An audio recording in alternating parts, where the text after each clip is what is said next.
Hi everyone. So today we are going to talk about the difference between nawala and nasaag. Again, the words are nawala, nawala, and nasaag, nasaag. Both words mean lost in English, but they are used differently in Bisaya in different contexts. If you lost something or someone disappeared, the right word to use is nawala. Nawala. For examples, you'll say, nawala akong cellphone.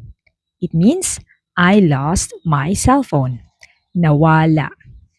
Or if there's a missing child, you can say, nawala ang bata. Nawala ang bata. However, if you lost your way or wandered off, the right word to say is nasaag. Nasaag.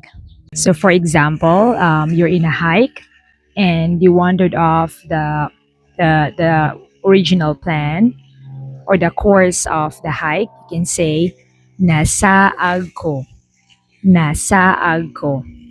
Again, if you wandered off or lost your way, the right word to use is nasaag. Nasaag. However, if you lost something, an object, for example, or someone is missing, the right word to use is nawala. Nawala.